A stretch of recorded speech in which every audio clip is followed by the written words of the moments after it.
Triplicou o número de pacientes que se cadastrou para ter acesso à importação do canabidiol desde 2015.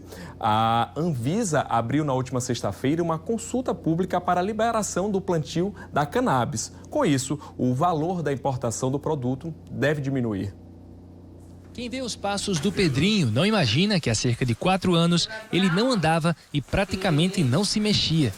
Acometido pela síndrome de West, após uma falta de oxigenação no cérebro nas primeiras horas de vida, o tratamento com óleo de cannabis tem mudado a vida de Pedrinho. Nós estávamos em São Paulo, em 2014, fazendo o que era a última opção de tratamento para Pedro, que era uma dieta chamada dieta cetogênica. Na época ele estava tendo uma média de 40 convulsões epiléticas todos os dias. E lá a gente assistiu uma reportagem no programa de TV, falando que uma criança em Brasília estava usando para controle de convulsões e estava muito bem. Na mesma semana a gente conseguiu o contato dessa família e nos ajudaram, orientaram como importar e tudo, e a gente começou a fazer a importação do óleo e dar para Pedro. Pedrinho tinha cerca de 30 convulsões por dia e as crises acarretavam diversos outros problemas. Mas após pouco tempo com o tratamento da cannabis, as mudanças começaram a aparecer. Tomava 16 comprimidos de 5 anticonvulsivantes diferentes e já estava com as taxas do pâncreas alteradas, taxas de fígado, de rins, correndo o risco de ter uma hepatite medicamentosa, não dormia direito, passava o dia inteiro praticamente convulsionando. Depois que começou a usar o óleo, com 15 dias a gente começou a perceber a redução do tempo de crise, depois a redução das crises para 15 por dia, depois 10. E hoje Pedro já chegou a passar quase 1 ano sem nenhuma convulsão. Motivada pela mudança na vida do filho, Sheila começou a utilizar o óleo da cannabis para um tratamento de artrite. Há 1 ano atrás, comecei a apresentar um quadro de dores nas articulações. Inicialmente pensei que seria fibromialgia, mas aí procurando os médicos descobri que estava com artrite reumatoide. Já fazia uns 4 meses que eu estava sem trabalhar, porque eu não conseguia dirigir, não conseguia digitar.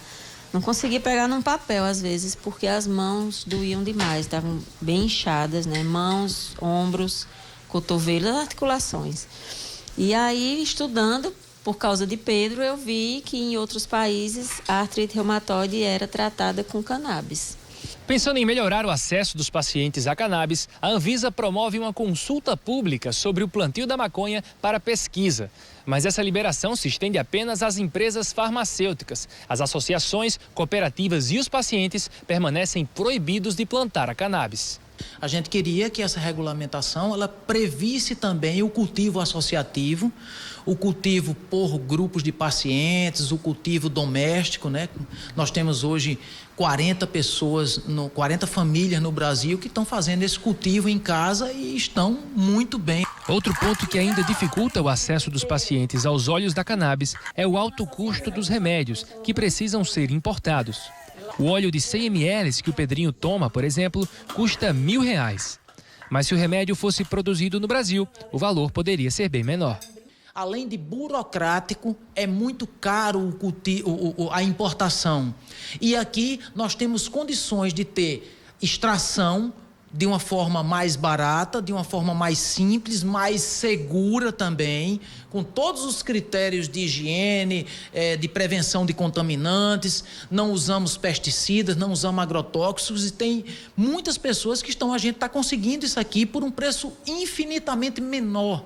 No Brasil, atualmente, a Anvisa já autoriza a importação dos remédios com óleos extraídos da cannabis. Apenas este ano, 1.470 pessoas já se cadastraram para importar o óleo do exterior. O número é 3 vezes maior do que quando a importação foi autorizada em 2015. Ainda há um preconceito muito grande, ainda há um fundamentalismo muito grande nessa questão e, principalmente, interesses econômicos que estão ligados à indústria farmacêutica e às grandes empresas. Então, a gente tem feito um trabalho muito sério para destruir isso aqui, esse preconceito, para criar uma cultura de acolhimento, porque a cannabis já tem estudos mostrando que ela é segura, que os efeitos colaterais vão de leves a moderados, que ela tem potencial terapêutico para diversas patologias e, no lugar de proibir, a gente quer políticas públicas de apoio, de financiamento à pesquisa, de discussão de uma política pública com as associações recomendações com os pacientes e não proibição. Os diversos óleos que podem ser extraídos da cannabis contribuem para mais de 200 patologias, que vão desde dores musculares até o tratamento da diabetes. E pelo menos na casa de Sheila, a cannabis tem mudado a vida de todos os integrantes da família.